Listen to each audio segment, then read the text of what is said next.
All right. Well, hey Eric, that was a nice win for the Eagles today. How are you feeling about the win, Eric? I'm feeling really good. We went in there, got down and dirty, handled our business. So, I mean, how do you think Sam Bradford will handle a full season without getting injured? well, Sam Bradford made a shitload of money. I don't know how much money he made, probably 50, 100 Mm-hmm. million career Yep. earnings. But I don't know where he's at. What are you talking about? Isn't he a part of the Eagles football team right now? He was once upon a time. What God, you really dug in your bag for that one, didn't you? what are you talking about? Wait, hold on. But will Chris Polk or Darren Sproles see more touches this season? You think? I would say very little touches, maybe zero. Why is that? They're retired on the Well, sideline. They're hold at the on. end of the road. Where am I getting this information from? Hold on. Wait. What about Chip About Kelly? 10 years in the past. I'm 10 years off. Mm-hmm. Oh shit. 10 years. Exactly 10 years. Goddamn. Well, let's just move on from that. This is Show Us Your Basement. Planning on stealing something? No, ma'am, we're not. Plan on murdering me in my sleep? What? No. Where do you get off? Just a couple of people who totally got off, bro.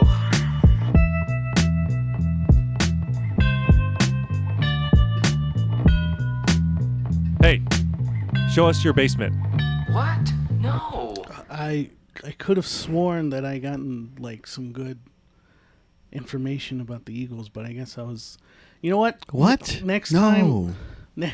Next time I'll come. I'll be more prepared, Eric. I'm sorry, but the Eagles won. What was the score again? I don't. 20-17. Yep. All right. Well, 2-0. Took them down at Arrowhead. Let's go. Arrowhead Stadium. Yeah, we'll see how the Eagles do for 2015's Super Bowl. I've yet to see it. We're all excited. But anyways, welcome to Show Us Your Basement. For those who are uninitiated, we are a podcast where we review films. We rank them on our own personal tier lists. They go as follows: show us your greatness, show us your goodness, show us your midness, and of course, show us your basement. That is the worst of the worst. And that's where Josh lives. Josh, what do you gotta say? Do you live in the basement still? We literally live in the basement. But Josh, are you been living in the basement? What's going on? Well, if you backtrack and you listen to any of the podcasts that we've done, I rarely have been in the basement. So shots fired. So do your research, Edgar. That is a fact. I always got to be doing our research.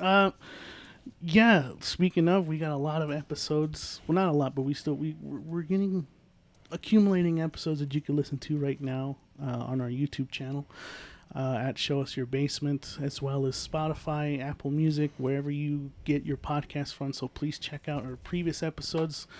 At the time of this recording, we have the last episode we did Alien Earth.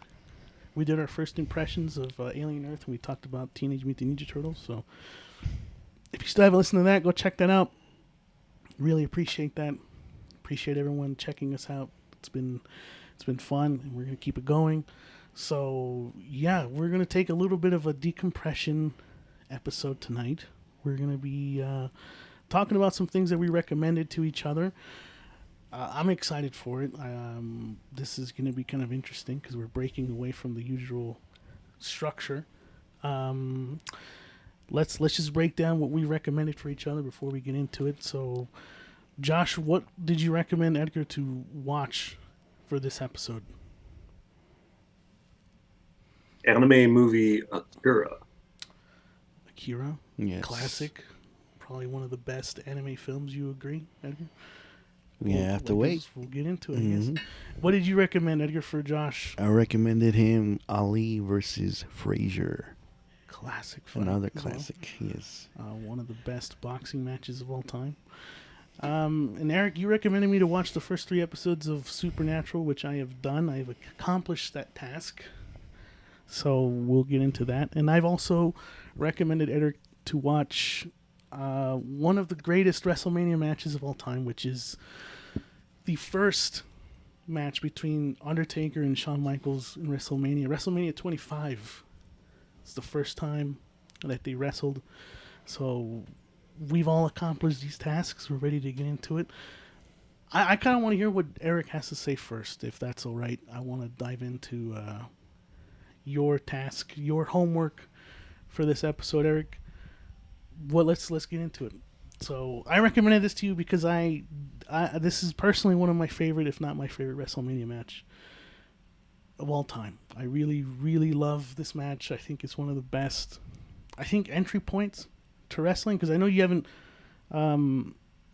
you're not really into wrestling. Is that right, Eric?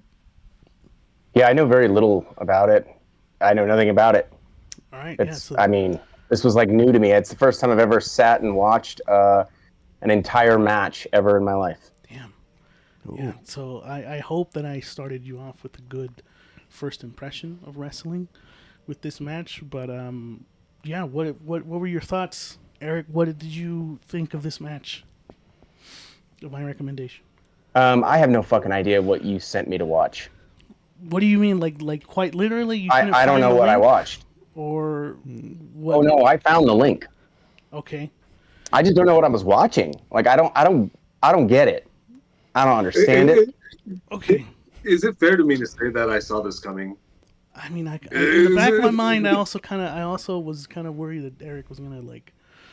Well, hold on a second. Okay, yeah, no, please continue though. Let me acknowledge that I get this is a massive entertainment industry, and the popularity is through the roof. I mean, they had this arena packed, and I'm just wondering, like, these people that are sitting up on like the second level, like, how do you even see what the fuck's going on? I don't know. Again, never been to one of these matches ever in my life. I've never watched one, so I don't understand, like, you know, the passion behind it.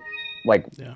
So that part eludes me, but I don't fucking get it. I don't get it, dude. I don't understand. Okay. What's going on? Yes, please. I'm at a loss for words. I'm having a look. This is like a choreographed, planned out event. Like, it's planned, and you have people showing up like shocked that, you know, like multiple times they're pinning each other to the mat and they're doing the count, and you have the play-by-play commentary like, oh my God, he got up again and I can't believe it. Like, I can. They knew this before they started, and you got people in the front row screaming and yelling like it's a live action sporting event. And I'm like, dude, this is crazy. Hold on. The costumes are outrageous. Out-fucking-rageous. Like, really? Shawn Michaels, I guess he's the good guy. Is he the good guy in this WrestleMania match? Am I getting that right? In the context of this match, yes. He's wearing, like, these hideous Western chaps, like, ugly. That's his thing. That's his ugly thing. Shit. Like, dominatrix, bend me over kind of thing. Yeah. I'm not trying to insult you. Hold on one second. Edgar, this is when you tell Eric that he's living in the basement. Go ahead. This guy's a hater of what you guys love. Yeah, I'm just listening to him. Like, what? I'm in shock right now, honestly. Yeah, look, you guys, you're talking. Hold on. You're talking to somebody that, look, I played a little bit of sports growing up. Yeah. I love watching sports. I'm a big football fan, and I understand football's not for everyone, but that's like real shit going on the field out there. Okay. These are like grown men literally bashing, like body slamming each other, brushing each other. It is the true gladiator sport. This is an imposter. This is like watching a video game, but real. Like, I think the acting is really good. I really appreciate the guy that plays the Undertaker. The guy that plays the Undertaker. I think he has a phenomenal. Yeah, Undertaker. Well, I don't know what his real name is, but I'm sorry. He's the Undertaker. It's real shit, right? Legend. I think he's a legend. I think he had a great presence as like a villain. I really appreciated, like, I did like his intro. Okay, I thought the intros were cool. I do like how they bring them out. The entrances. It's very dramatic. Yes. Yeah, was that what they're called? Yeah. Is there like a name? Am I missing a name? No, it's Okay. it's an entrance. Yes. Yeah, the entrance was fun. Like I do like it. It is ultimate hype. Like I totally get it. He's coming out. They've got the smoke machine going, and he has a very intimidating look. And I did appreciate like his like costume design for the match. I don't get the Shawn Michaels thing. The Heartbreak look, Kid, HBK, the Heartbreak Mr. Kid, WrestleMania, the showstopper. These guys are like, but I don't understand. Like, there was a part where like he does this move and they look like they're 69ing each other. I don't get it, dude. It's so weird. And like slams his head into the called fucking wrestling, Eric. into the mat. Not really, Yeah. but we're like. Were you It's the 69 head smash. I don't know what that is. Did you were watch, you high? Did you watch WrestleMania XXX? Right. Or did you watch WrestleMania 25? I never I've never watched the I watched what you sent me. And it was a couple of dudes like grappling on the ground, like yeah, that's wrestling. Yep. Eiffel towering each other. So Alberto, Yeah. Edgar, Yeah. what can you guys expect from Eric, from somebody who has never seen wrestling in his life? I just don't think Eric not just wrestling. You can't expect him to understand it from just one clip. There's a history of it, right? He doesn't know that it is a soap opera, right? Yeah. He doesn't even know what promos are. Did you see the promo video, Eric? I did. Look, that stuff's cool. Like, and honestly, I watched the promo video. It's very fun to watch. I went down a rabbit hole of a lot of like older promos, older like kind of banter back in like the Ric Flair, Macho Man. Was it Randy Savage? And I actually just learned. I just realized I didn't even realize he was Bonesaw. Like it was like, oh, that's cool. Like, but I thought that was like amazing. Like those are amazing. That is like the ultimate shit talking videos that are executed very well. I just don't get the act. I don't understand the act when they're out there. Like I think it's more like I don't understand it from the fans' perspective and how they're like blown away by some of these things that are going on. And I'm like, dude, this is that's a fair not statement real. Because as a fan of sports, Eric, to see something so dramatic, it is going to come off as fake. Yeah. Okay. So. It's fake. Yeah. No. Not coming off. To a degree, right? To a degree, I would say, the dramatization is fake. The things, some of the moves you can say is fake. The buildup of like what they put their bodies through in some of these matches, are not fake. Hulk Hogan, has had the same back since like mid '90s. Stone Cold, literally wrestled majority of his career, most of his career, with a broken neck. That's why it is considered sports entertainment, because some of the athleticism and the things that they're doing, like you and I can't do that stuff as athletic as you are. Yeah, you can't put your body on the line like that. That is some amazing stuff. And some of these guys are doing this at the age of like 50. Well, so look, but at the same time, Alberto, Edgar, like you have to respect the way he's coming at you guys, because you throw him in like. Well, let's leave Edgar. I don't think so. Edgar, I'm the one who recommended it, so I'll take the full brunt of what Eric is saying. I need you to explain to me. I want you to explain. I'm happy to. Look, maybe my mistake was recommending wrestling to you in general. I think, like what Josh was saying, I just don't think you understand the art of it, which is totally okay. I understand it's not for everybody, like you said about with football. It is definitely like once you've seen the smokes and mirror and everything like that, it takes you out of it. You're completely kind of pulled out of the experience. So I totally understand that. For me, look, wrestling there's just a whole pantheon, as Josh was saying, of wrestling matches that you can go back to.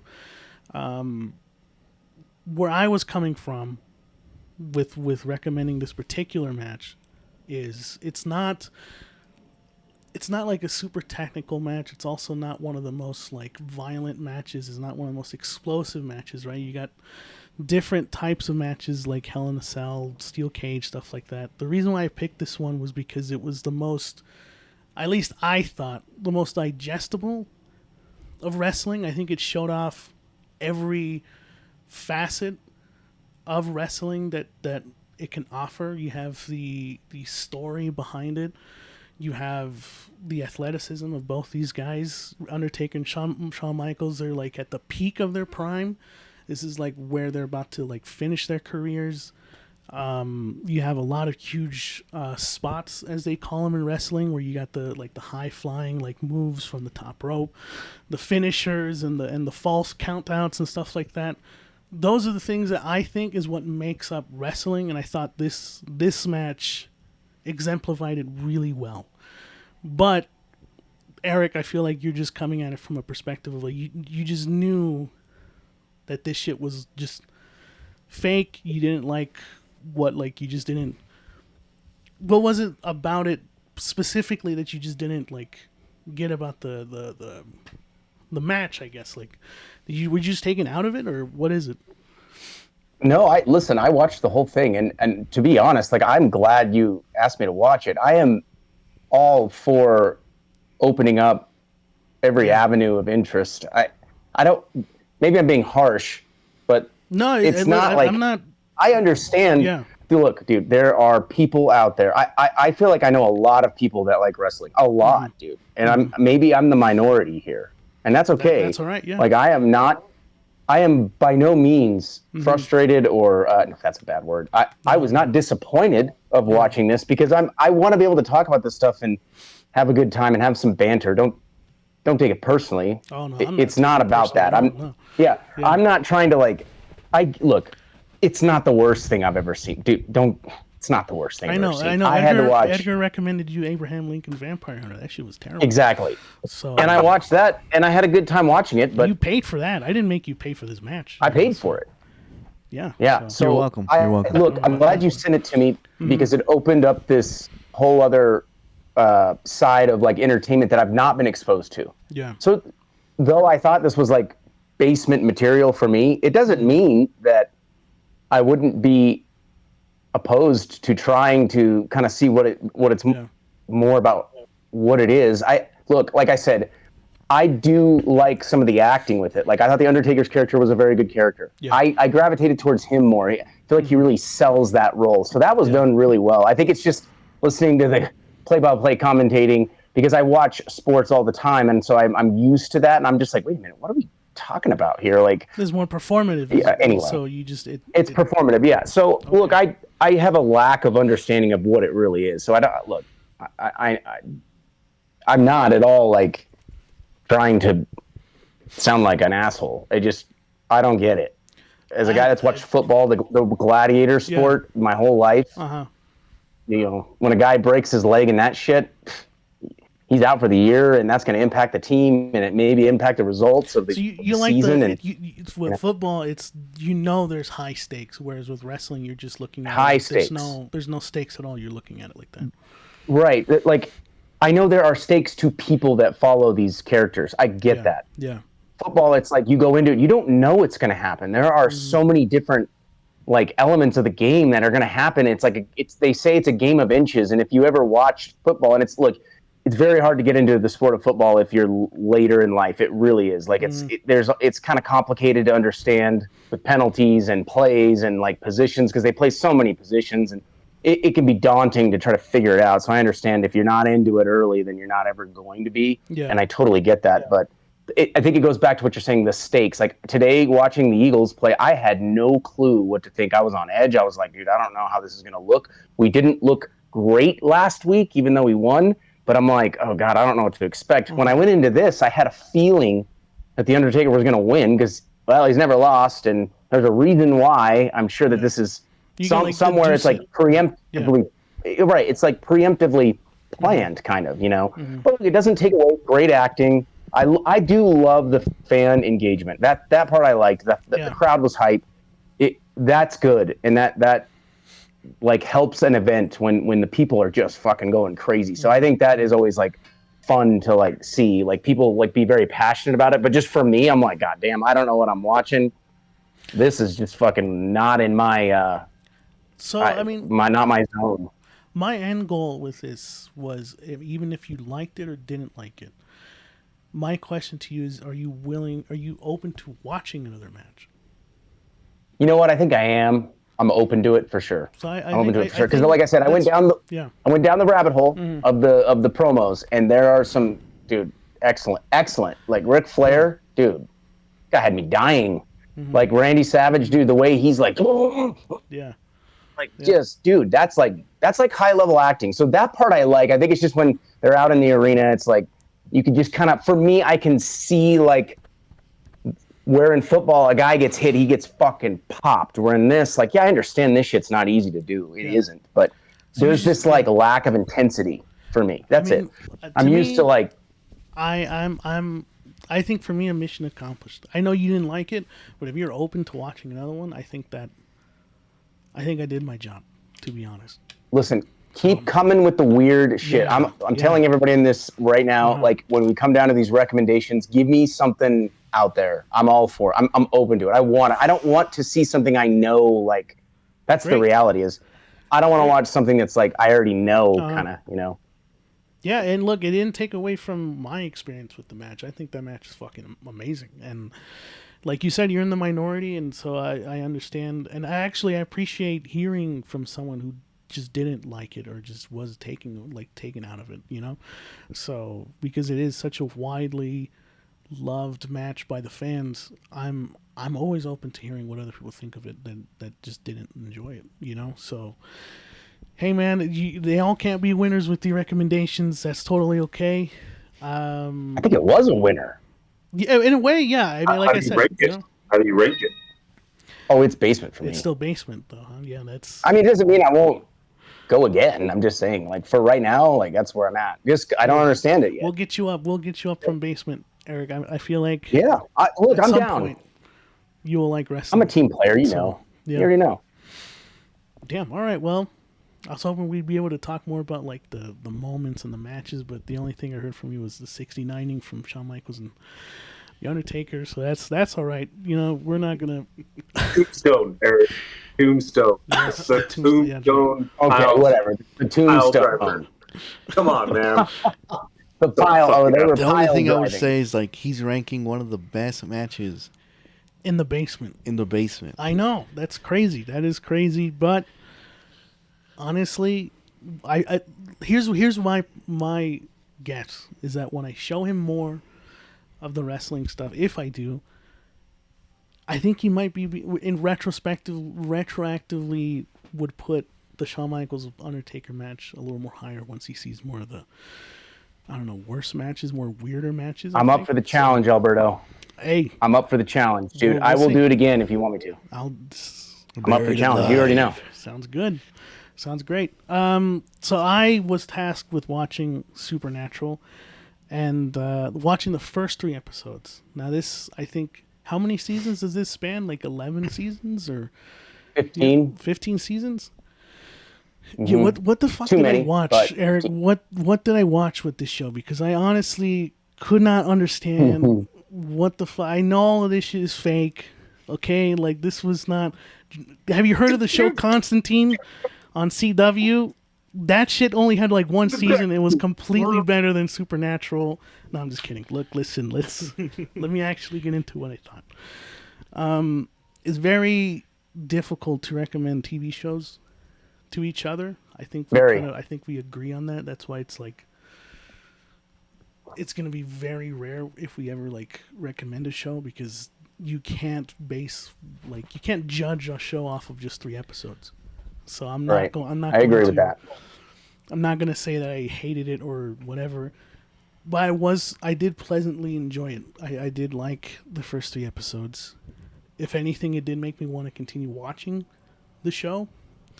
I did some digging while I was watching the show, just sort of like seeing, you know, what the reception is, what the legacy is that the show has, and it has a huge following. I was not huge, massive. Not really aware of that. I also wasn't aware that the creator of the show is the same creator of The Boys. So that Yep. really like Eric Kripke. threw me for a loop. I was like, oh shit, like that's okay. That was enough to make me want to be like, let me keep watching it. You know. Did you do a comic as well, or just a show? Sorry. Eric, you know, if I you've believe heard... it's just the show. There might have been something done later. I think it was an animated version of the show, which I never watched. That came out later. It was like an anime. Yeah. But no, this was like, yeah, this came out in the early, like 2005, I think is when it came out. So it was still kind of like, it had that kind of like retro, you could tell like that retro feeling, like real dark, kind of like, you remember the X-Files, when you first started watching the X-Files, if you've ever seen that? I have not kind seen of had it, like, yeah. well, you look out like a window and it's just like black, that's kind of how like this show is. So before I get more into like what I thought of the show, other than that, I was pleasantly like surprised in how I enjoyed it. Why did you recommend this for me, Eric? Why was this on your top 25? Yeah, I don't know. I had to think of something random, and this is my favorite show of all time, and I think it's more about it's like cheap thrills that I find to be very entertaining. I think I was kind of looking to recommend it to you because it's a story about two brothers, and I know that you and Edgar are very, very tight in that regard. So we are brothers, I felt like maybe there's a chance you could relate because of that dynamic.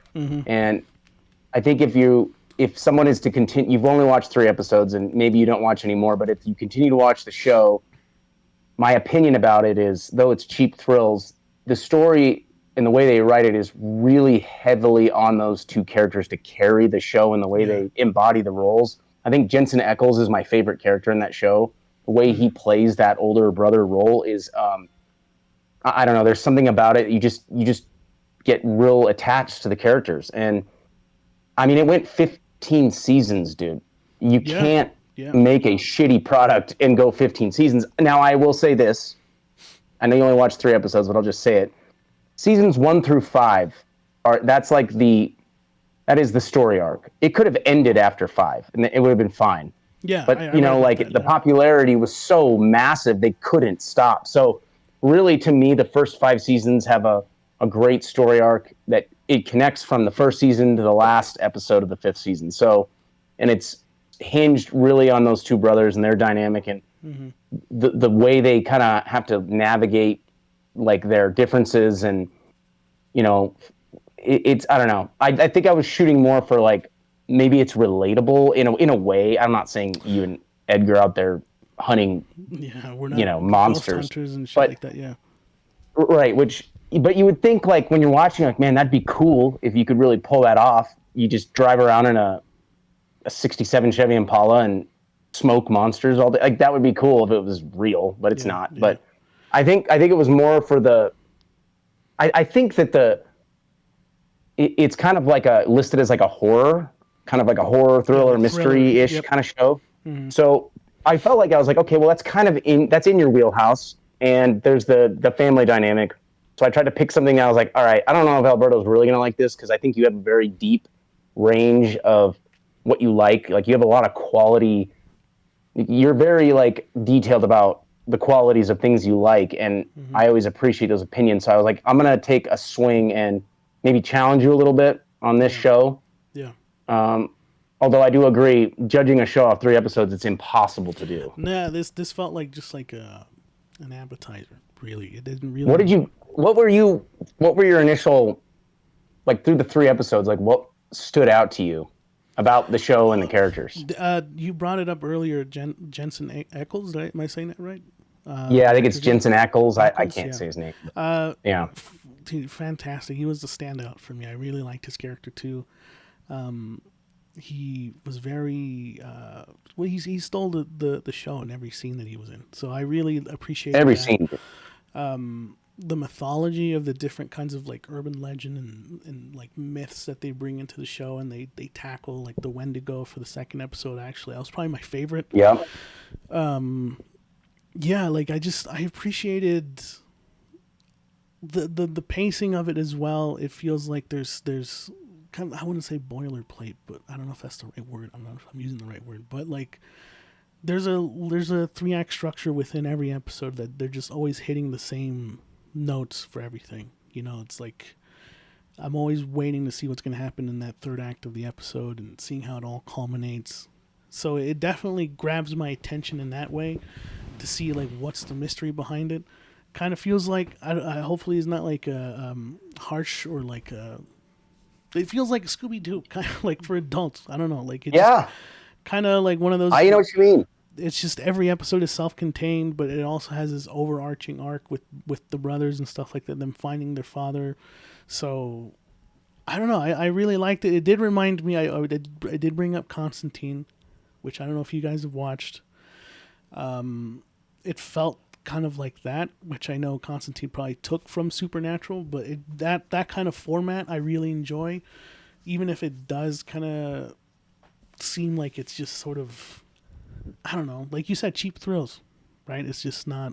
You're talking about, you know, talking about the series Constantine, right? Not the movie? No, not the movie, the series, which this was on CW, right? Yeah, it was, and it's pretty violent for a CW show. Like it's pretty graphic. Yeah, which is surprising. But I actually kind of like your Scooby-Doo point because you're not far off. And it's funny because if you keep watching the show, they make like little Scooby-Doo references. So the show does a very good job as you watch it, kind of poking fun at itself. And I gotta say another thing about Jensen Ackles, because he was in The Boys as Soldier Boy, and I really liked that character. He's kind of got a similar feel in this, except he's not a villain. Yeah. He's extremely alpha, but he's very funny, dude. He's like a hilarious guy. He's an underrated actor, I think, that carries a very strong alpha vibe by also being very funny. He's got a very, very funny way about his acting. Like he's very like his like sarcasm is on a whole nother level. Like the way he like delivers the sarcasm, you're like, whoa, that's like kind of next level.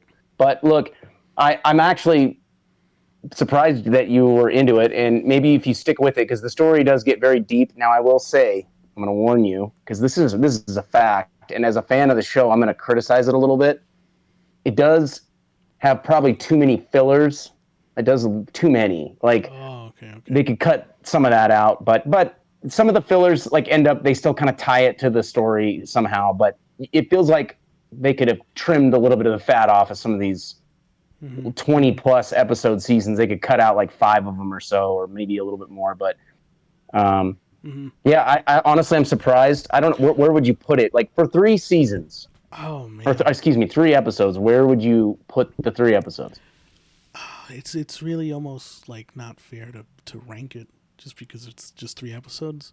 Just take a shot, take a swing. Yeah, if I were to though, I think it'd be, and this is in no way a diss at the quality of the show. This is just kind of where I'm at right now. It'd be like a low good, but I still enjoy it. Though. Yeah, I really like it. It feels just like, I don't know, this duo feels like they're always able to fucking solve everything. I mean, just based off those 3 episodes, they're always capable of taking down anything that comes their way. It feels like if they were in the movie Weapons, they'd have that shit figured out in a day. That's what it feels like. Those I know. Like they're on their fucking shit. So yeah, I would say low good, and I might keep watching it. We'll see. You can binge the shit out of it. That's another nice thing. If you have to binge, it's a bingeable show. And real quick, the dad is played by Jeffrey Dean Morgan. Yep. He's really good. You know, so if you continue to watch the show, you'll see they throw in like some actors. You're like, oh, that guy's in it. You know, so I'm shocked. I guess I'm impressed. I wasn't sure how you'd receive it. I didn't think you'd. I was actually kind of surprised you went good, to be honest. But it's there's nothing. I can see how there might be elements of mid in here, but I haven't run across it just yet. So there's elements of mid. I'm sure there is. Like I spoke to, there's elements of mid, but some of the fillers. But when you get to like the meat of the story, then like it is like it. You forget about the bullshit, and you're like, okay, that was really good. So. Yeah.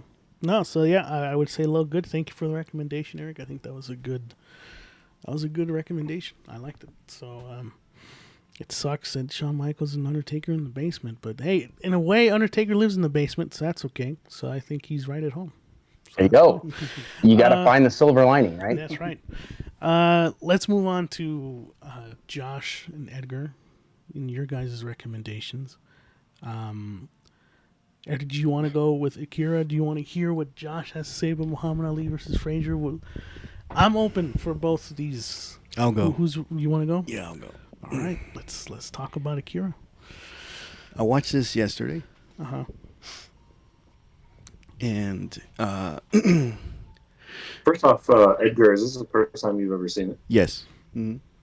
So when he recommended me to watch it, I was like, okay, that's a good chance for him to take a chance and watch it now. Mm-hmm. So yeah, I'll say this first. Like, there's a lot to digest and process. Because I'll say this off the bat. I also did my research on this movie, and what a culture impact of a movie this is. From this movie that's almost 40 years, you know. So once you watch this film, you see the little references that other movies take from this movie. So like right now, it's like, it's a lot. Like I said, it's a lot to take in. But let's talk about Akira, 1988. Damn, this came out in 1988. And that's, I don't know why I thought it was in the late 90s. I guess. Well, you can see it's close to. Oh, sorry, no, it's not the late 90s. Sorry. But hold on, before you give your thoughts, just before we get into Josh, what was your reasoning behind recommending? Hold on. Before he continues, this is the same guy. He was probably on the podcast before. He says that animation doesn't tell great stories, and Akira is one of, and it's one of the best. And a lot of people, and a lot of directors, everyone you can name it. Yes, reference it, or it takes a little take from that movie. So go ahead. That is interesting. That's an interesting point. But go ahead, Josh. So first off, I've never said that animated movies don't tell great stories. Yes, you did. So let's clarify. What is it that you said about animated movies? So the thing about animations is they're not on the same level as live action movies. In terms of just so that the audience storytelling, grabbing the audience, right? Relatedness and so forth. Unfortunately, there is something there is something about animation that is extremely limited. Now, what you are confusing yourself in, Edgar, is you think I'm this big hater of animated film. Yes. It still sounds like that way. I can nitpick something, rightfully so. So let me ask you guys something. I know we like Oscars and things like that. So tell me a greatest picture that was an animated movie that was nominated, that was given an award. That was given an award. Give me 5 without Googling it on the top of your head. Well, we have to Google it. That's kind of unfair. I gotta look it up, dude. But you can do the same for live action, right? Yeah. You can actually name top 5 great pictures that were live action. Why can't you do it for animated? Are we talking? Now, do I think that animated film has elevated? Absolutely, right? Yeah. But are we talking about? It has reached a. Are we talking about movies that were nominated for Best Picture in the Best Picture category or for Best Animated category? Best Picture overall. So overall, animated section is doesn't even count. Okay. Right? A movie is a movie. All right. Right? You got it? All right. And I can tell you the only animated movie that actually was nominated for an Oscar, I think was actually Walt Disney's Beauty and the Beast. So it says here, it's important to note the distinction between the Best Animated Feature Award and the Best Picture Award. An animated film has never won the Best Picture Award. So no film has won the Best Picture Award. But does that diminish the quality of what animated films have managed to do, as influenced? I think it's limited. right? If you, first off, I love animated films. Never have I ever told you guys or spoke on the podcast that I dislike it, right? It's a very just confusing. that I cannot, when I talk about, No, keep going. yeah, I can nitpick something, but Yeah. I've never said I've disliked animated, right? So if you confuse that, I don't have an answer for you. That's just strictly your opinion, formed by an assumption in your head, right? But I love animated. You're saying is just limited. You're saying. Yeah, I think there's to a certain degree. Like, for example, I've had people, and I can agree with this as well. Is I can't really gravitate towards animated film because it's not relatable, or It I has can't. relatable themes, right? To a degree, yeah, right. Or I can't relate to it because it's animated, or I can't take it serious because it's animated. Whereas live action is on a whole different level, right? Because it's people. There's a reason why that most animated films, included Akira, are where like main characters are children, right? No, I didn't watch Akira, so I can't relate to a 16-year-old. Okay, that's your opinion, sure. No, that is my opinion, right? No, that's just my thought on it, right? But at the same time, I do enjoy animated movies, right? But I would never I just don't have an animated movie that's on my top 5. Not like you can relate to the meanings, like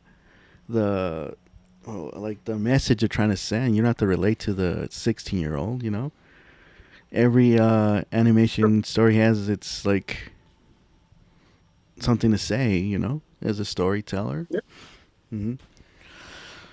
Oh man, I don't know, Josh. I feel like I disagree with your take about how animated films can be limited in its scope, I guess is what you're trying to say, right?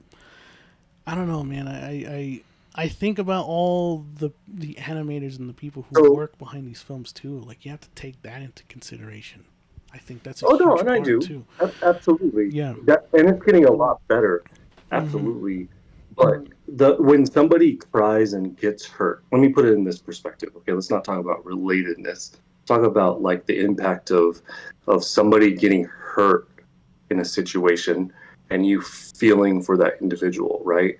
When you watch it in an animated movie, right, versus a live action, are you more entitled to feel more for the live action version or the animated? Me personally, most people would tell you live action, actually, in that matter, right? Well, that's what you probably think, right? I think. I don't know. I feel like maybe a lot of I've people heard would it. say the other way. Besides, I'm in the middle. I see both sides, is what I'm telling you guys, right? I like movies like Your Name. We've talked about this. Yeah. I think Toy Story is the greatest trilogy of all time. There is no such thing as Toy Story 4. I think Beauty and the Beast is a beautiful movie, right? And there is a reason why that it was nominated for an Oscar movie, But why would I not? Why do I not have it on greatest an animated movie, right? Why don't I have Toy Story on my top 5? Yeah. I don't know. That's for a different subject. With all that being... Eric, what do you think, man? What do you think? You've been quiet. We've heard from Eric. Or Edgar. We've heard from Alberto. What are your thoughts, Eric? No thoughts. No thoughts. Well, no thoughts as in opposition of, or for Josh, or against, like, his opinion about the anime. What? Please elaborate. You have a thought? Just say something. Just say. You look frozen, Eric. Is everything good? What's going on? Oh shit! Is he there? He's thinking. I think he's formulating a thought. Are we having technical difficulties over there? Disagreement with me. Oh, were we having difficulties? I don't know what's going on. Because that was a long pause. That was a long pause. Eric, what do you think? Oh, shit. Is he hearing us? Are you able to hear us? Yeah. Oh, yeah. I can hear you. Oh, Please. What is your thought?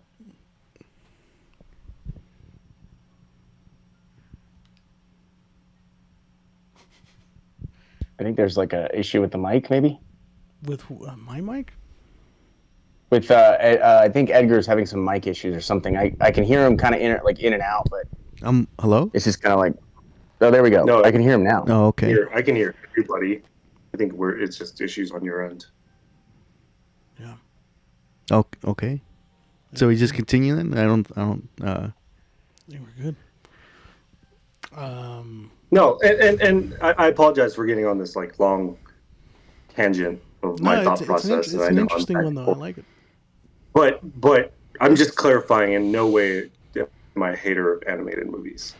Okay. Okay. Well, I mean, I just have an guess. opinion. I guess with that opinion, which I know a lot of people would have some things to say about that. Why did you recommend Akira to Edgar? Yeah, that was my next question. Yeah. I would say that for its time, it's arguably one of the greatest animated films of all time. And I just wanted to see what his opinion of it was, being that he actually appreciates animated film. All right. Well, Edgar, go ahead and take it away, man. All right. The story's set in a futuristic 2019 Tokyo. Oh, okay. And You're setting the scene. All right. it opens up with this group of motorcyclist gangs. I think the one is called the Clown Gang, and I don't think we never got it. The main characters, Kanata and Tetsu's gang name, but they were chasing them down. Then Tetsu runs into this, looks like a child, but he's old. He has this like, like he's an old little child. Looks like he crashes into him. Then the government comes and picks him up, and Tetsu, little by little, notices that he has like telekinesis powers, and he doesn't know where he's getting it from, and all this. Mm-hmm. And at the meantime, while this is happening, Kanata is trying to rescue his friend from the government. Okay. So And as that story unravels, Tetsu's powers grow. He becomes more like unstable and destructive, and he's like obsessed to find Akira. Akira was, without spoiling it, it's someone. Mm-hmm. And that's it. That's all I want to say without spoiling this someone. amazing story. Yes. All right. And from the get-go, man. Sorry, go ahead. So did you understand the whole government side of things? Yes. Mm-hmm. I was going to get to that. Elaborate that a little bit more, because that's a highlight of the movie itself. So. Oh, okay.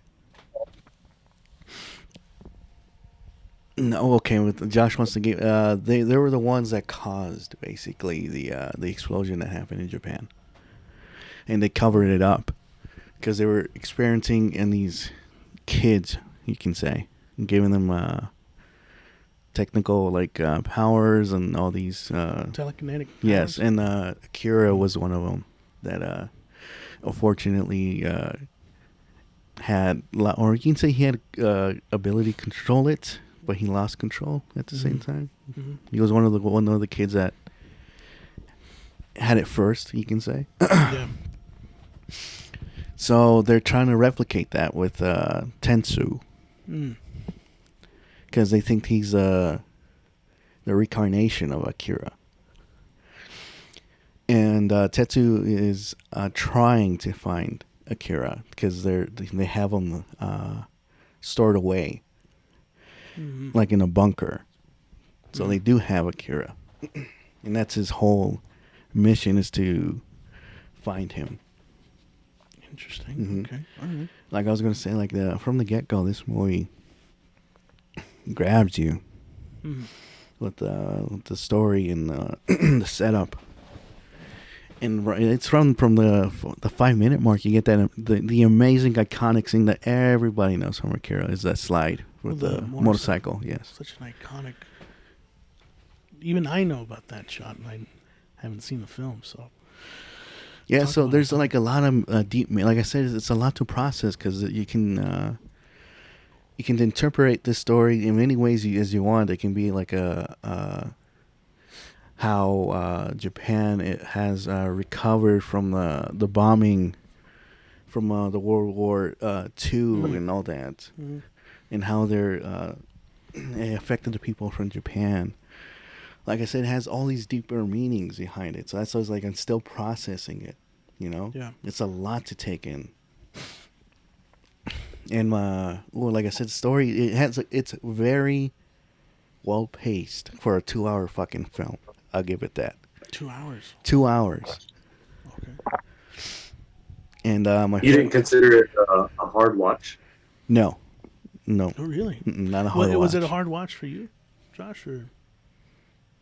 I think for most people, not for me. I watched it a long time ago, and I watched it probably last year. Just bored one day, and I was just on TV, and I was just still in it. Yeah. So, but I would say for most people, it's not an easy watch.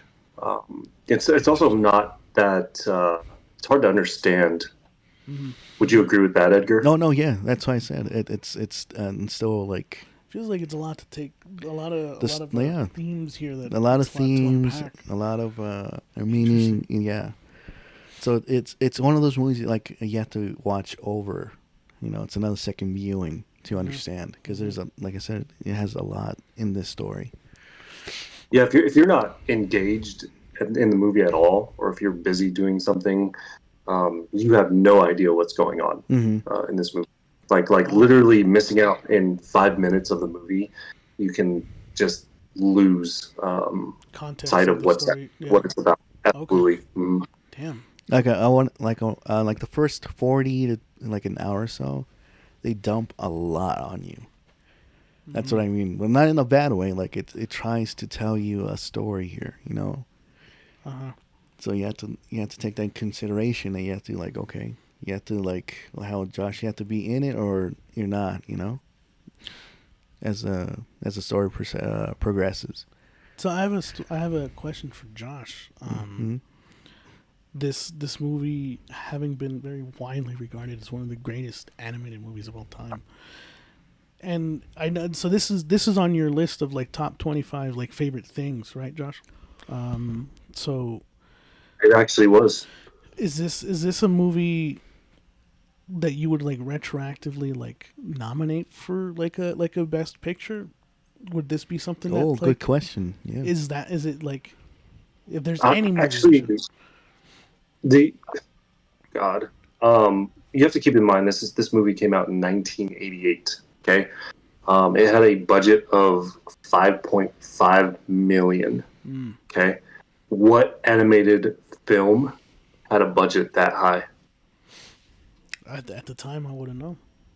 It's the only one.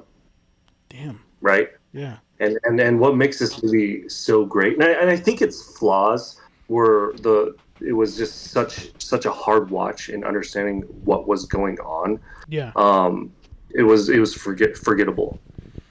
I remember talking to one of my friends a long time ago about this movie, and he was like, "That movie was a piece of like garbage," right? And I was like, "You just don't understand the movie. It's easy for us to hate on something that we don't understand, but when you watch the movie, there's the scene where he." Edgar, do you remember when he's like pulling all that equipment? Yes. Mm-hmm. And he's attached to his body. Yep. Mm-hmm. You can actually see every detail of what is actually connecting to him in an animated film.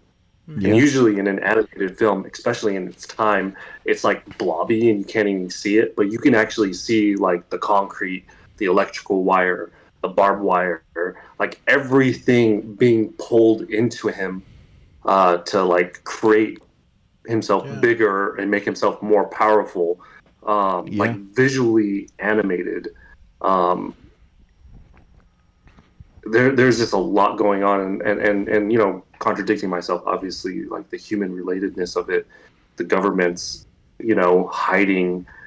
You know, we think about things like 9/11, you know, like these mass shootings and the controversy of the government being behind all these things.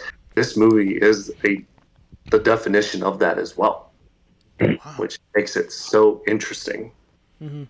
You know, for being such an older movie as well. That's impressive. So I mean, so it goes back to my question: would that be something you would like, in retrospect, be like that should have been something that gets nominated for, like if like you know how like the Rock and Roll Hall of Fame, you know how they introduce people into the Hall of, like, would you put this in that kind of like? For animated films, yes. Yeah. All right. If I were to give you like a top 10, top 15 greatest films of all time on my list, this would probably be 10 or 15, I would say. Okay. Wow. Yeah, it makes me want to kind of go and watch it. So Josh just took away my favorite scene. Is that part where he's My apologies. No, it's all good. Bad. It's all good. I like it because yeah, like he said it's all these wires and concrete, and he fucking turns into like a giant baby, basically, like a blob, and it's just destroying. You guys ever watch South Park? Yes, that's right. Yeah, it's based off of that. Oh, is it based off of that? Remember that episode with There's the an Trapper episode Keeper? when Cartman's like absorbing everything, and he's okay, like, that's from Akira. Is that from Akira? Yes. Oh, that's funny. Okay, I didn't know that. All right, that's pretty cool. Okay, damn. Well, so shit. Where would you rank this? Or do you have more to say, or I don't know? I want to talk about how impactful this movie is still to this day. Mm-hmm. You know. Mm-hmm.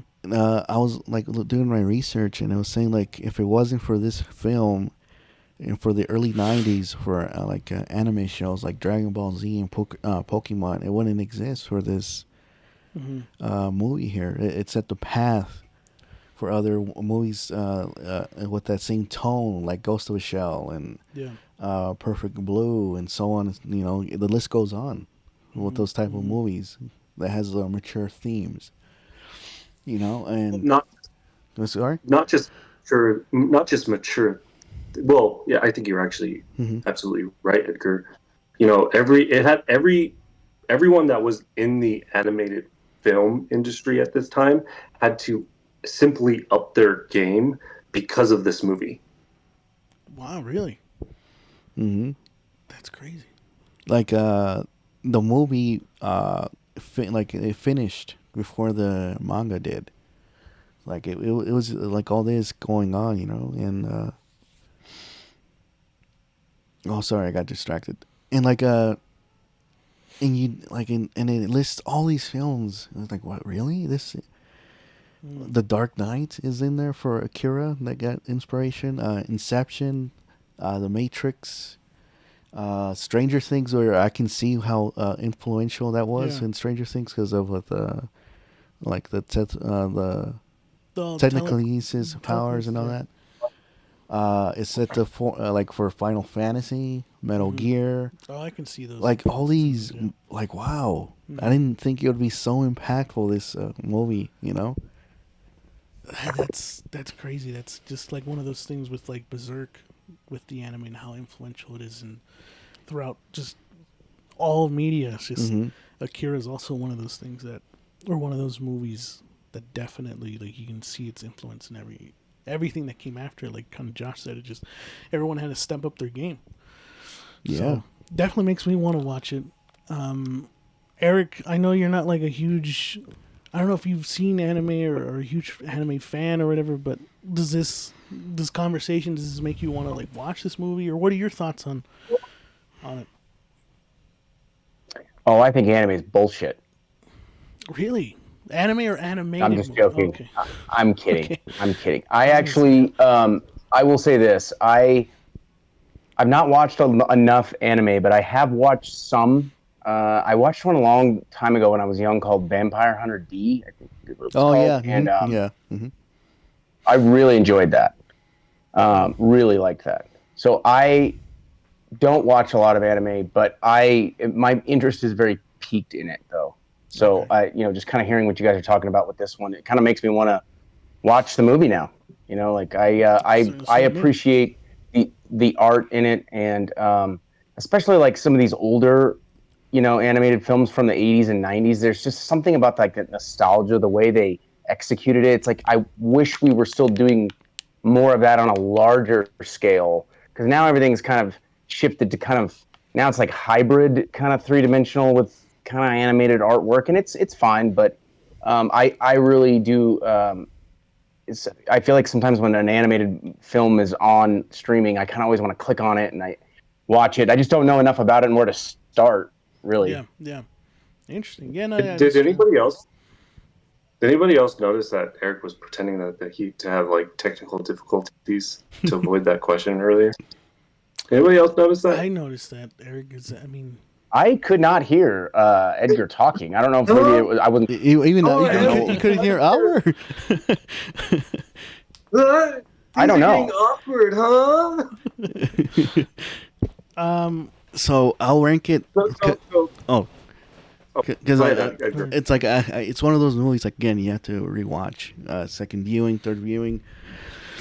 It's a high good. It's up there. High good. Yes, it might even go to the greatness, but right now it's a high good. What would you put above this, Edgar? Anime wise. Dude, I can be here all day because just one off the top of your head, quick. Just name one. 3, top of head. 2, 1. Perfect Blue. All right. Perfect Blue. Mm-hmm. Have you seen Perfect Blue, Josh? Never heard of it. You should check it out. It is. You want to talk about hard watch? That movie will fuck you up. But then again, I think it's just all dependent on taste. But it is like, it's not horror, but it is definitely has horror elements. It's very much like a thriller. It is. We saw it last year for the first time, and it's one of those movies. One of those movies that I can like confidently say cannot be translated the other way around. I feel like this is a movie that if it were live action, it wouldn't be translated as well. Like, it only could exist in animated. Yep. So, best. Can we pause real quick? Yeah, go ahead. Sorry. Yeah. I got a pee so bad. Okay, go ahead. Go ahead. Go pee.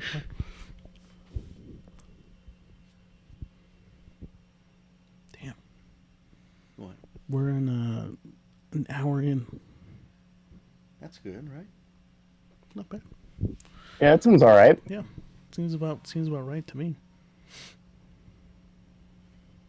Did I miss something? Was I supposed to answer something earlier? Did I just have a prolapse? I don't know what happened, because Josh was talking about his opinion about like animated movies and how it's not as good as live action, and I was gonna ask you like, or I think Josh was asking you like, what is your take on that? And then, dude, I was like so locked in. I don't know how I missed that.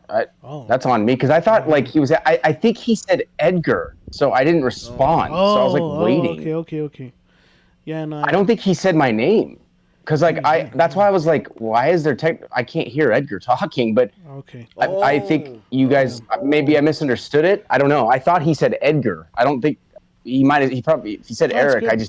I thought he said Edgar. That's fine. If anything, I can. If it seemed too awkward, I can cut that part. Yeah, no, you're gonna need to edit that. You'll hear it, dude, when you're listening. You'll need to edit it, because I think that's what happened. I think I heard Edgar, not Eric, and that's why I was like, well, I can't hear Edgar.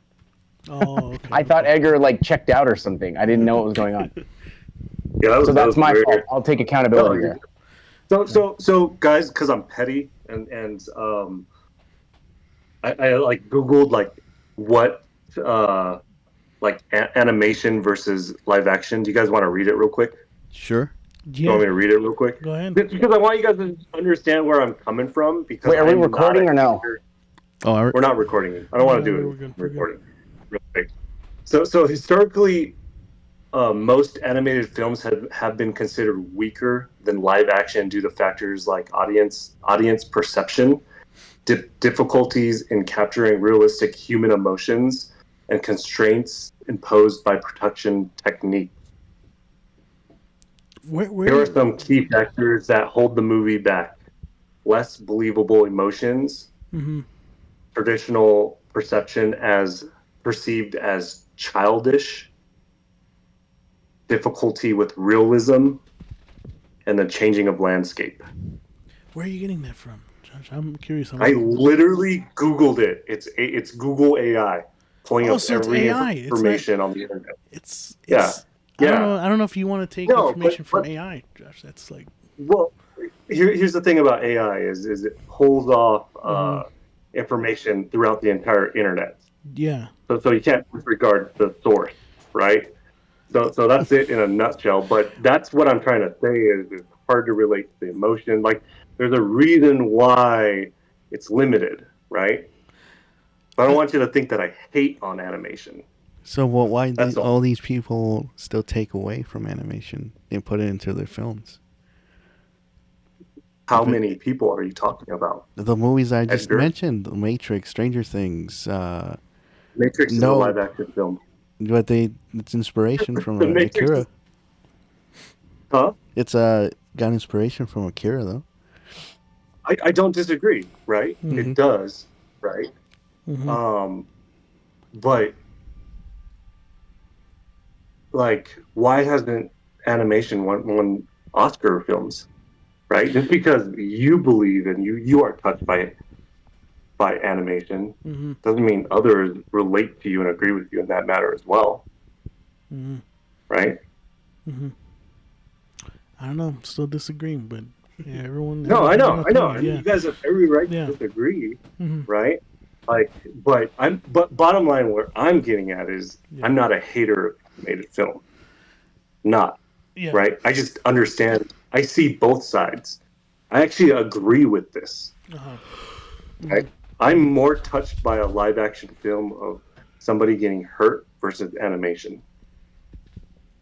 So that's where I'm at. Okay. So anyways, just trying to explain myself better. That's fine. Sorry. That's fine, Josh. That's all right. Teach their own. That's all I'll say. So you can pick it up from here. You ready? So I would give it a like I said, high good. High good.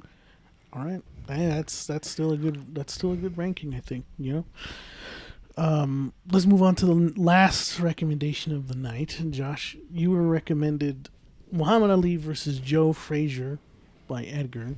Arguably one of the greatest boxing matches of all time. Edgar, why'd you recommend this to Josh before Josh goes ahead and gives his opinion on it? Just to change up the topics that we usually talk about, you know, it's always movies and comics, you know, let's switch it up to sports, you know, something that I enjoy, you know, it's old school boxing, you know, it's a, how do you say, it's real fighting. Yes. All right. There you go. I see what you're saying. All right. Plus, before he goes there, like, there was a real meaning behind that rivalry between Ali and Frazier.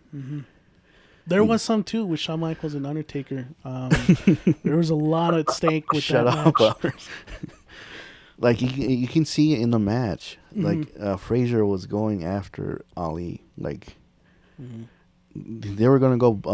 How do you say it? Blow by blow. You know, they were gonna go if they had to die in the ring. That's how. It was between them, you know, and they gave us a great match with that. They did. So that's you describing Shawn Michaels versus Undertaker. Please go ahead and just describe what you think. No, that's Ali and Frazier right there. Man, all right. So Josh, what are your thoughts on this match? I was actually, first off, I was very surprised that something like this was. Are you going to give us the budget of the fight? This fight, actually, the budget of because you always let me see if I can actually find it. You say you were surprised.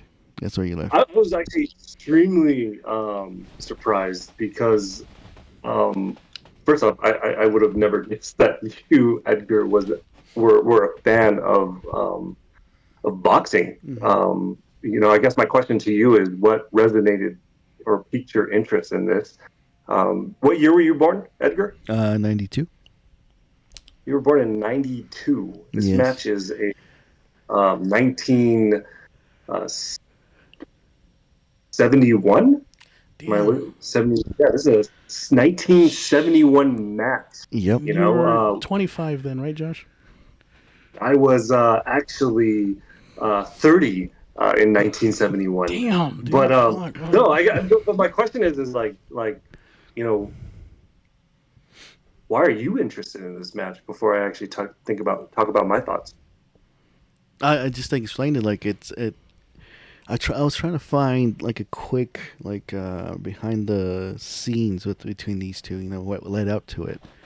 I couldn't find it, but it's so very interesting if you're like interested before the lead up to this match. You know, and Yeah. just like the greatest of all time versus an upcoming like underdog. No one was going for Frazier in this one, you know, and he had to prove himself, you know. Yeah. You know, Frazier? yeah, Frazier. Even though, yeah, you can say he was at his peak, but you had someone like Muhammad Ali who just like joke the way he looked, how poor he was, Yeah. and like all these things, and that got to him, you know. And it's like, okay, I got to prove myself. I got to, you know, show him who I am. And So mhm. so I did do some history on this. Oh, okay, Actually, if you'd cool. like to hear it. Because I don't know, because it was really interesting. Because do I talk about the match? Do I break down, you know, round by round, Oh, yeah, that's a and you good know, question. Yeah, how did Ali hit Frazier? How did Frazier hit Ali? yeah, you're right. Sorry. Like about every 15 rounds. So I did actually do some history on this, and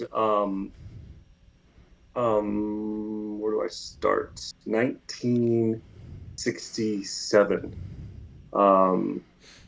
The U.S. was going to war. Mm-hmm. The Vietnam War had just started. Muhammad Ali was to be enlisted and to fight in that war, and he refused to due to religious beliefs and violence, which is interesting because he did boxing as a living, which was kind of funny. But in doing so, he was actually suspended. He lost his license. He actually lost his title, and he was undefeated at this time. Kind of like what you were saying, Edgar. So I think he was actually 29-0 this time.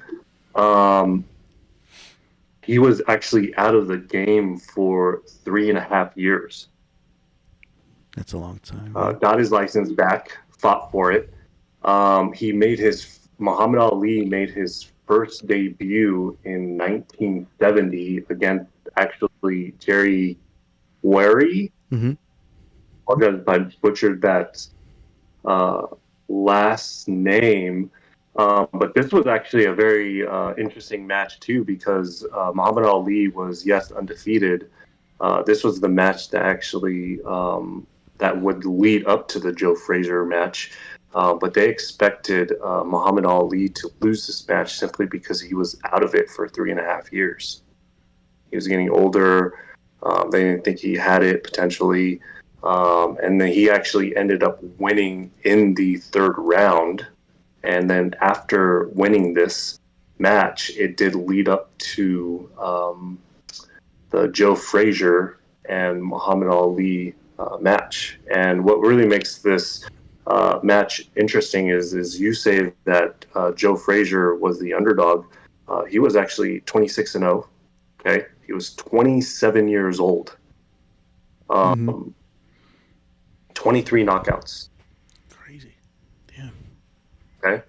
Muhammad Ali was 31 years old at this time, or excuse me, 29 years old with 31 knockouts, or 31-0 with 25 knockouts. Okay. These guys were equally matched.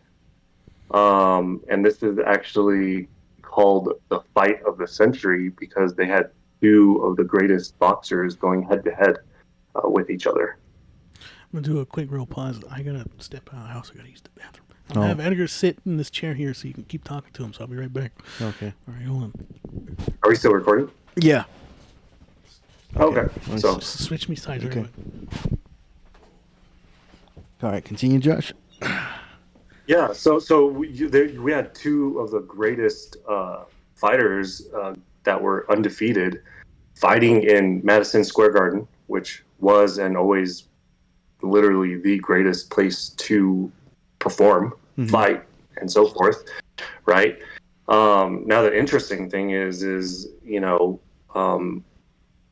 don't know who was the underdog. I don't think anybody was, but Ali didn't come up on top. He did not. He lost. It was a unanimous decision in Joe Frazier's behalf. And it was actually Muhammad Ali's first loss. Yeah. So, but yeah, no, it was the history up to it. Actually, it's very interesting. That's what I said. Yeah. No, yeah, absolutely. Now, do I think this is one of the greatest boxing matches to Ali's date? I don't think so. I would actually put a couple before it. I think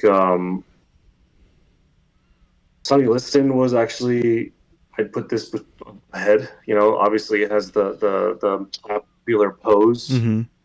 Ali knocks him out, right, and he stands over him.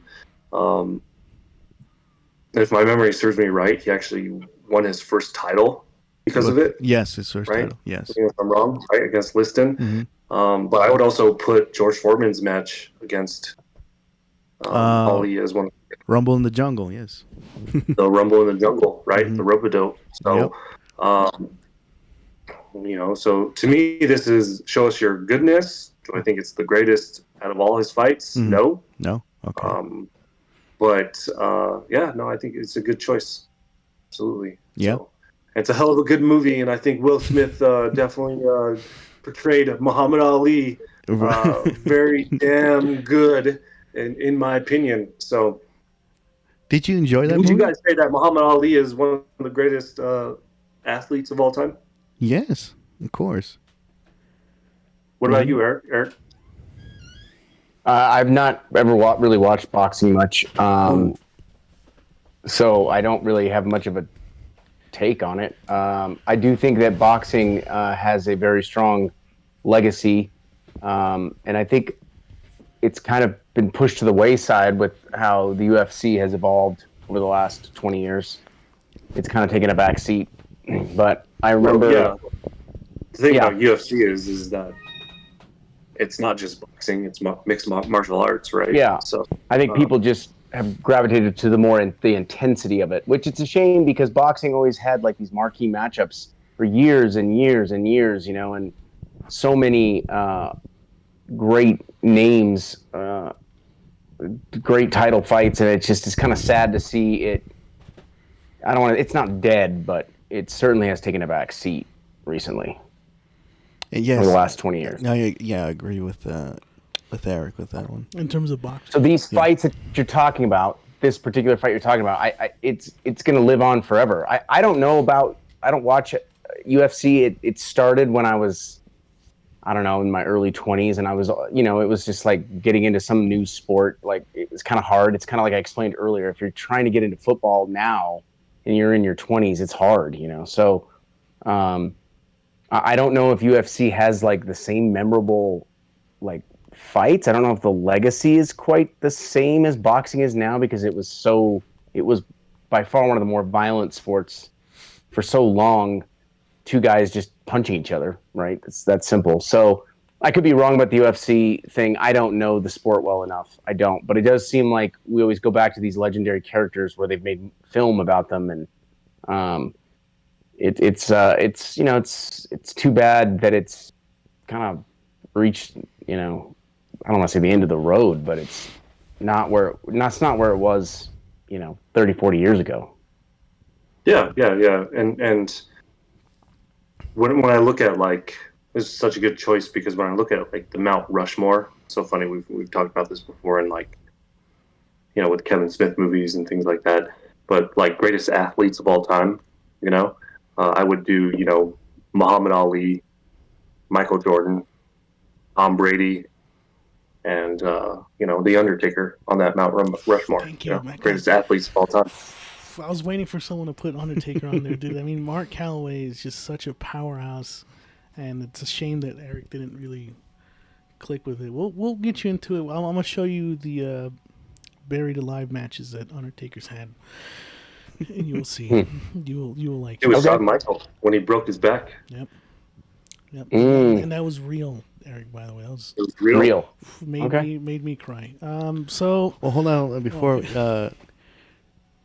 I don't think Josh has given his verdict yet, but like, I just want to touch upon like I said, this was a rivalry, man. They fought 3 times, okay, and I don't know if it the first one or the last one. Frazier still fought with fucking one eye closed. I believe it was the first one, and that's how like.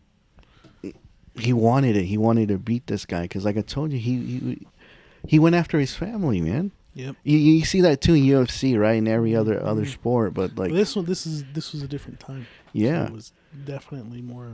Like the last one was called Thriller in Manila. Thriller in Manila, yep. And they were going all rounds, dude, to the 15th round. But on the 14th, Frazier's coach had to stop it because. He was taking too much damage. And Muhammad Ali said, "This is the closest I ever been to like death. Like this guy was like, yeah, it was brutal." But there was like controversy. You're talking about the first match, right? Yeah. Mm-hmm. So there's like controversy too because you have to keep in mind Muhammad Ali, he was fighting bums before he won. Before he lost to this, he fought a bum before he fought Joe Frazier, and on top of that, he was out of the game for 3.5 years. Right? Mm-hmm. Boxing matches, they're once a year for a reason. Yeah. You know, just because of all the pain and what you put your body through and your brain. You know, he wasn't ready to fight Joe Frazier. Yeah, I think so. You know, I think if he was still in the game, if he was never suspended, he would have still have been undefeated. That's just my opinion. The reason why is because he fought him 2 more times, and second match he won unanimously, and the third match was a stoppage. Him out. Yeah. So being out of the game for 3.5 years does something to you. So the fact that they were still able to put on such a good performance, even with that taken into account with Muhammad Ali, was impressive. You know, because I think there was also like a mind game that was being played there by Muhammad Ali. Like I don't know what round it was, but like him pretending that he was getting hurt, and just like him, it's kind of almost like reminds me of like Anderson Silva and how Anderson Silva was in the octagon. You know, and how he would like play around with his opponents. Like Muhammad Ali had that quality to him as well, and then that's how you see that in the Frazier fight. You know, where he was feigning being hurt, being like, you know, whatever. It's like stuffs like that. There was something for Frazier to overcome in that fight, not just the the physicality of it. There was a mental game there too that I appreciated from watching that fight all those years ago. I think it's been a while since I've seen it, but Ali is probably one of the most confident athletes out there. Yeah, hands down. So where and oh, sorry. Go ahead, Judge. Finish your thought. And then just for you, since you asked, Roberto, this fight grossed over $45 million, which is equivalent to $400 million today. So it's just crazy, dude. That's crazy. Good for you, Josh. Yeah, that's wild. Those little statistics, that's crazy, man. Thank God I got Google right here. I know. And then you tell us to fucking find the best animated picture, and we're not supposed to Google it, and you have it in the palm of your hands. And I wasn't Googling it. At that time, I wasn't Googling anything. Fair. So where are you putting this, Josh? If you were to rank this fight, Well, because you had to go pee, you missed my verdict. But I did say, show us your goodness. Okay. I don't think it's his greatest fight, Okay. but I would rank this with the history. Show us your goodness. Nice. Okay. And I'm not going to say it's a high good or a low good, because last time I checked, that wasn't part of our structure. You guys just made up your own It shit. is now. It's part of the structure now, Josh. So get with it. I don't see it in writing. Yeah. Look, this was a very diverse episode. I think we all had some pretty different opinions when it comes to the things we recommended. Eric, you came out swinging with that, dude, with the WrestleMania. I mean, Jesus, it honestly makes me want to recommend more. I feel like I might next time we do a recommendation. I don't know, we'll see. But yeah, take your swings. I'm all good. Yeah, no, but this was a lot of fun. I appreciated your guys' takes on this, and this is another great episode. I hope you guys enjoyed it. If there's anything to take away from this episode is watch the things we recommended, check it out. It's always good to hear from you guys in the comments section. So please tell us what you think about a recommendation. Please tell us what you think of Josh's take of animated movies, because I'd like to start a discourse on that. That'd be kind of great. And I mean, I really only have one question to say, which is, Eric, how worried should fans be about the pass defense giving up big plays here this season with the Eagles? Nothing to worry about. All right. We worked a lot of the wrinkles out today. Saw a huge improvement. Yeah. I think we're going to be solid moving forward. And Josh, guys, we live in Colorado. Can we live in Colorado? I was about to ask you a question, Josh. What do you think about this up-and-comer Peyton Manning? He's the quarterback for the Broncos. Do you think the Broncos have a chance? What's going on? Well, he did come back from neck surgery. I am a little nervous. But in Peyton, I trust. Oh, man. We'll see what happens with Peyton Manning. This has been Show Us Your Basement. There's only one thing to say. Go Birds. So that's it.